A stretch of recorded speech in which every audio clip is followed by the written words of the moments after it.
Isang mapagpalang araw muli. Kamusta kayo mga kababayan? Sana kayo ay safe at mapayapa sa mga OFW. Sana kayo ay ligtas. Sana kayo ay gabayan ng Panginoon Diyos sa lahat ng oras. Ano man ang inyong ginagawa. Okay? At siyempre, mas maganda kung magdasal.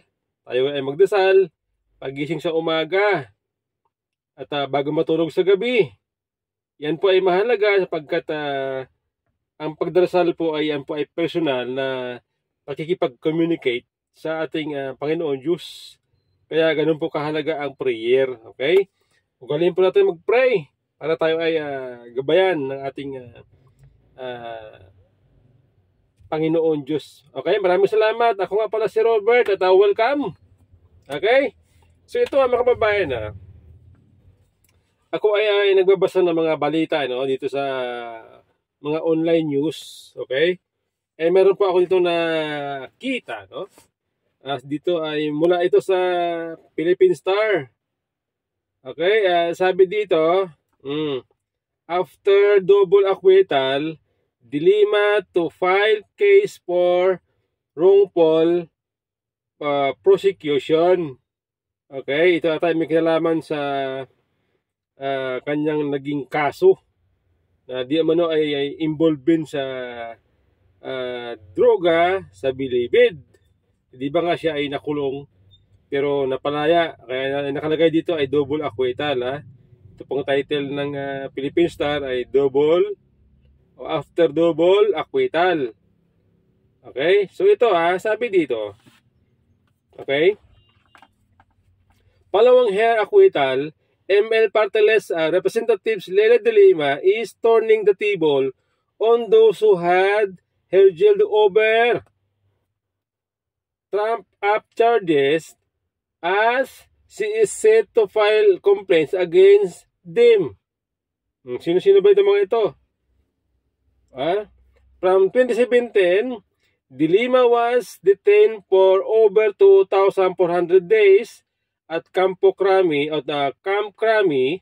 due to cases filed by Duterte administration, seen by critics as retaliation for leading the Senate investigation on the regime bloody drug war. Okay? Having been cleared of all charges, in June 2024, the Parteles representatives vow to fight back against her wrongful prosecution. So ayun balak niyang gumanti. Balak niyang magdemanda. Okay? Dahil nga daw sa kanyang pagkakulong, dahil sa maling prosecution. Okay? Di ba matandaan natin, nung siya ay DOJ Secretary, ginawa na rin yan kay GMA, kay dating Pangulong Gloria Arroyo, Macapagal Arroyo. Yun. Okay? Di ba nga si GMA nakulong, pinakulong, kinasuan, sinampahan na kung ano ng mga kaso, di ba nakalaya din dahil nga na-acquit? Okay? Tapos nung time na si Jamie po ay lalabas ng bansa para magpagamot sa ibang bansa, ay meron na pong travel authority mula sa Supreme Court, pero hinarang ng company De Lima sa airport. At ang sinasabi ay moot an academic na daw. Di ba Korte Suprema na mismo ang nagbigay ng authority. Hinarang ni De Lima para bang siya ay mas powerful pa sa Supreme Court. Alam natin ang Supreme Court ay tinatawag na the court on the last resort. Hindi tayo abogado Okay? Ngayon, nung siya po ay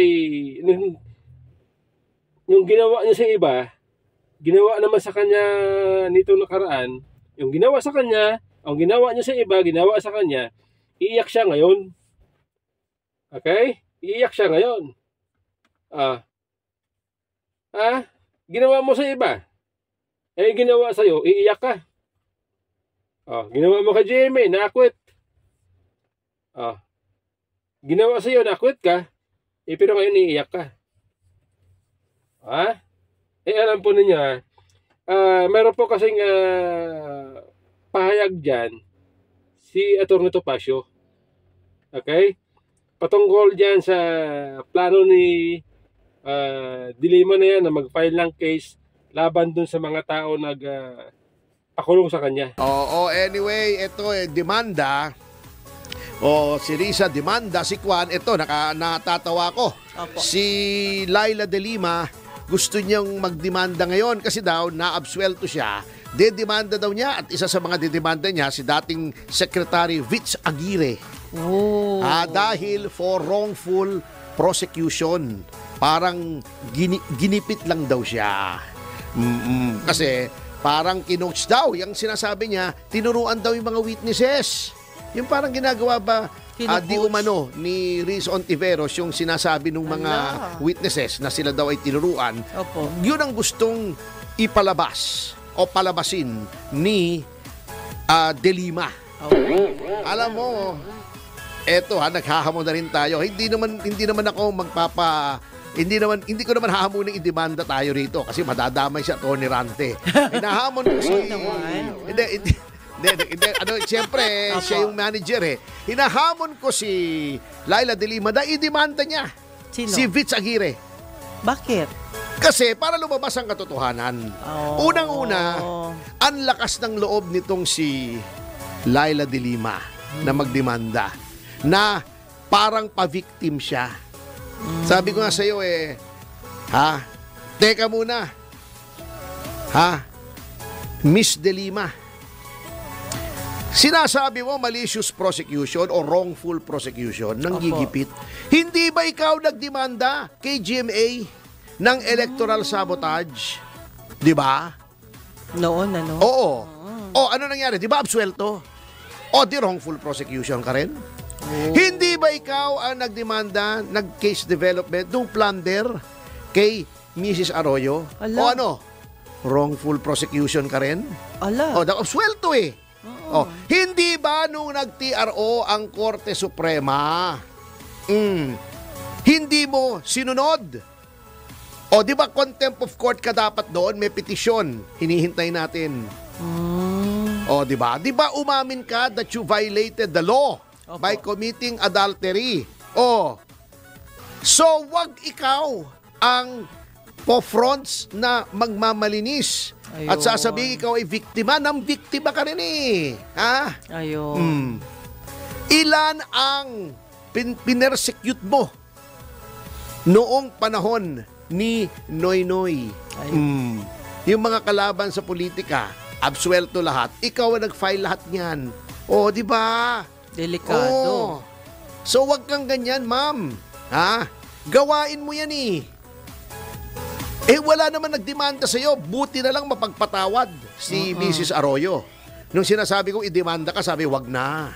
Kasi gano'n na nga itsura, di-demanda mo pa. Kawawa naman. Grabe ka, Hindi, yung mukhang malungkot. Wala naman ako sinasabi. Sad siya. Di-demanda mo. Ikaw naman, Sorry wala po. naman akong sinasabi. Di ba? Pero attorney, what if ituloy nga? Anong mangyari ngayon? Okay. Sasabihin mo. Eto. Para hindi ka na manghula, heads up ka na.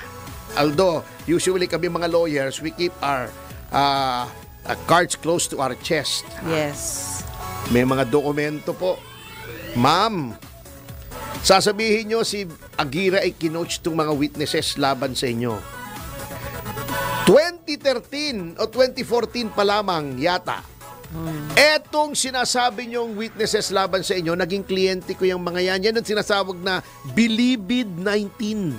Bilibid or not, Bilibid 19. Ano yung Bilibid 19?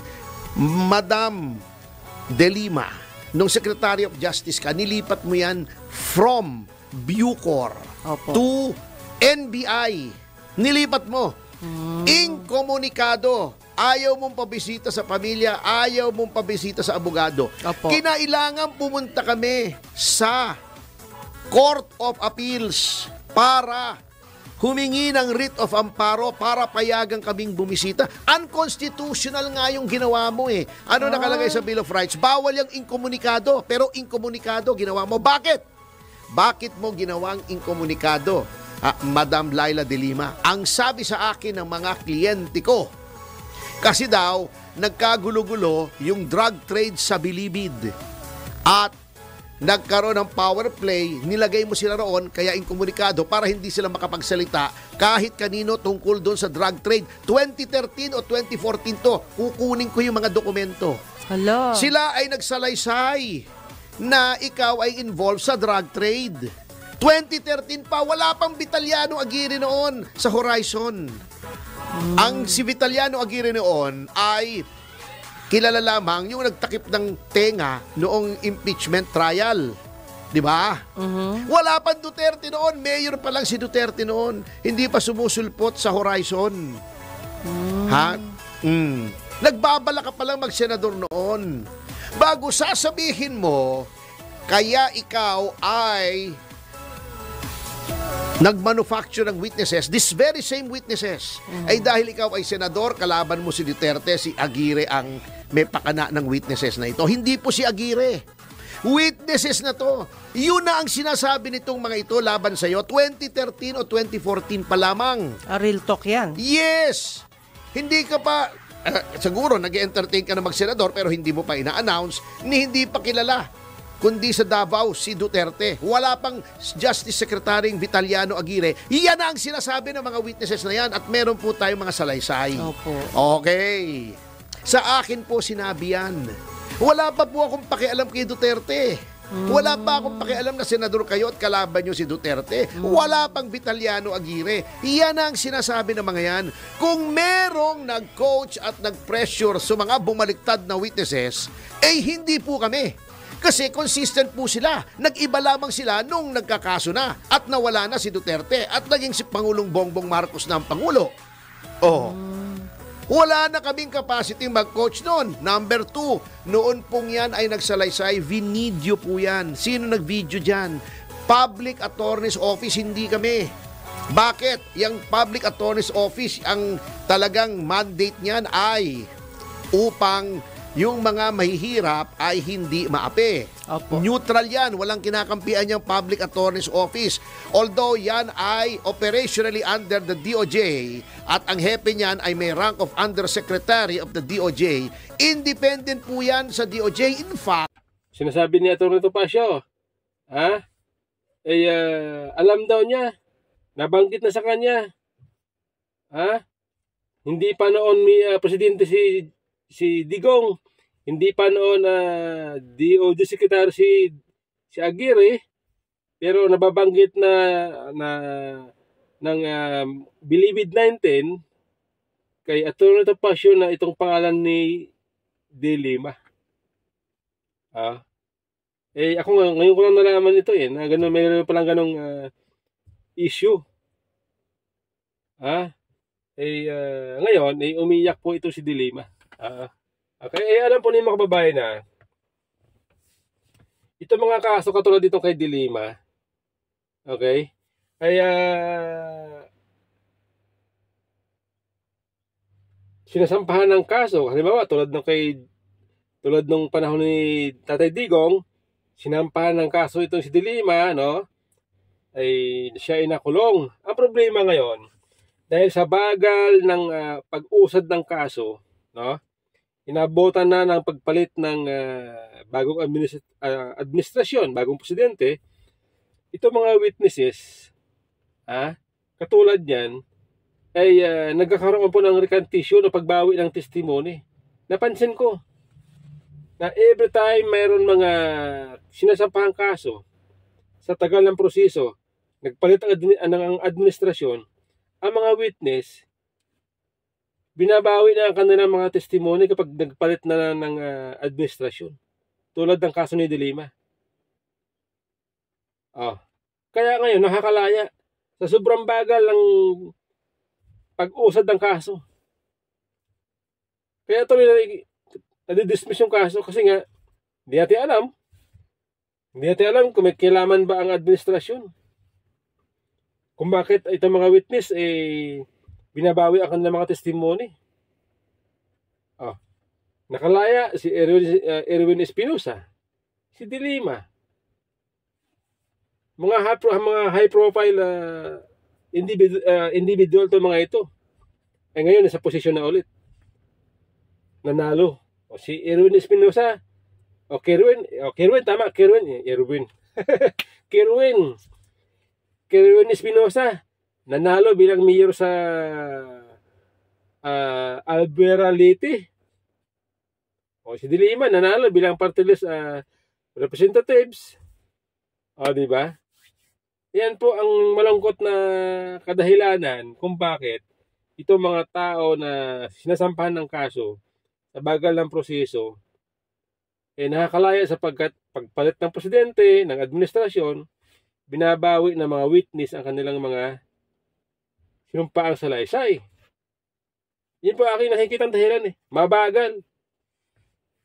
Mabagal ang usad ng mga kaso sa bansa natin.